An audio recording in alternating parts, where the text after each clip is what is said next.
सोचिए, आपके सप्लायर ने ड्यू टैक्स भर दिया, लेकिन उसकी सिर्फ एक छोटी सी मानवीय गलती या सॉफ्टवेयर की तकनीकी दिक्कत के कारण सरकार आपको आईटीसी लेने से मना कर दे। क्या ये न्याय संगत है? लेकिन अब नहीं। सुप्रीम कोर्ट ने हाल ही में एक ऐतिहासिक फैसला दिया है जो लाखों टैक्स पेयर्स के लिए राहत लेकर आया है। इस जजमेंट को समझने से पहले आइए समझ लेते हैं इस जजमेंट के कॉन्टेक्स्ट को। जैसा कि हम सभी जानते हैं कि जीएसटी इंप्लीमेंटेशन के इनिशियल ईयर्स में सभी टैक्स पेयर से काफी मिस्टेक्स कमिट हुई थी और उन मिस्टेक्स में एक मेजर मिस्टेक थी जीएसटीआर 1 में गलत जीएसटीएन से सप्लाई दिखा देना या B2B सप्लाई को B2C सप्लाई में दिखा देना, जिसकी वजह से रेसिपिएंट को आईटीसी का बेनिफिट नहीं मिलता था क्योंकि वो सप्लाई या बिल उसके जीएसटीआर 2A में शो नहीं होती थी। पोर्टल पर जीएसटी रिटर्न्स को रिवाइज करने का कोई मैकेनिज्म अवेलेबल नहीं है और किसी भी मिस्टेक या एरर को हम सिर्फ सब्सिक्वेंट मंथ की 3B या 1 में कर सकते हैं, और वो भी एक टाइम लिमिट तक जो पहले 30 सितंबर थी और अब लॉ के अमेंडमेंट के बाद 30 नवंबर कर दी गई है। लेकिन उन बोनाफाइड केसेस में जहां सब्सिक्वेंट पीरियड में रेक्टिफाई करने की टाइम लिमिट एक्सपायर हो चुकी है, उन केसेस में डिपार्टमेंट रेसिपिएंट की आईटीसी डिनाई कर देता है।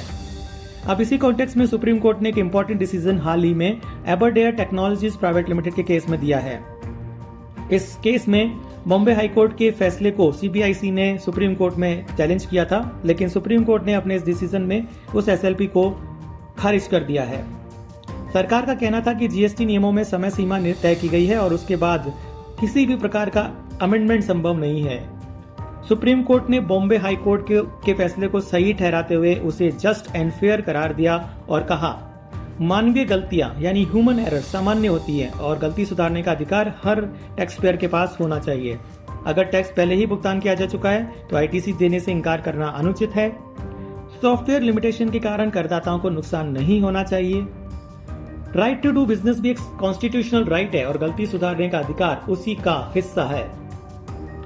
अगर सरकार भी मानवीय गलतियां कर सकती है तो करदाताओं को भी उनकी गलती सुधारने का अवसर मिलना चाहिए। Supreme court said that even department commit mistakes. इस फैसले की एक और महत्वपूर्ण बात यह है कि इसमें तेलंगाना हाई कोर्ट का योकोहामा इंडिया केस और Punjab and Haryana high court का बारकोड इंडिया केस के दिए गए फैसलों को नॉट गुड लॉ करार दिया गया।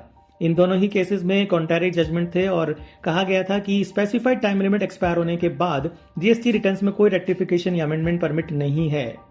आपके लिए फैसला क्यों महत्वपूर्ण है? उन केसेस में जहां पर केवल क्लरिकल एरर है और चूंकि टैक्स पेमेंट हो चुका है और रेवेन्यू का कोई लॉस नहीं है, आईटीसी डिनायल उचित नहीं ठहराया जा सकता। सॉफ्टवेयर की खामी कोई बहाना नहीं हो सकती। टैक्स पेयर्स को डबल टैक्स पेमेंट से राहत मिली। अगर आपकी जीएसटी रिटर्न में कोई गलती हो जाए तो तुरंत रेक्टिफिकेशन या अमेंडमेंट के लिए आवेदन करें। अगर डिपार्टमेंट इनकार करे तो इस फैसले का हवाला दें। इस फैसले के बाद अब ये निश्चित हो चुका है कि किसी भी प्रकार की क्लरिकल या ह्यूमन एरर जिससे रेसिपिएंट को इनपुट टैक्स क्रेडिट डिनाई हो जाता है और वहां पर रेवेन्यू लॉस नहीं है, तो डिपार्टमेंट में एप्लीकेशन करके मैनुअल तरीके से भी अमेंडमेंट के लिए अप्लाई किया जा सकता है। तो दोस्तों, ये फैसला उन सभी करदाताओं के लिए बहुत बड़ी राहत है जो कभी ना कभी जीएसटी रिटर्न में गलती कर देते हैं। क्या आपको भी कभी ऐसी समस्या का सामना करना पड़ा है? कमेंट सेक्शन में बताइए, और अगर ये वीडियो जानकारीपूर्ण लगा तो लाइक, शेयर और सब्सक्राइब करना न भूलें। बेल आइकन दबाएं ताकि आपको हमारी सभी अपडेट्स मिलते रहें। Thank you very much.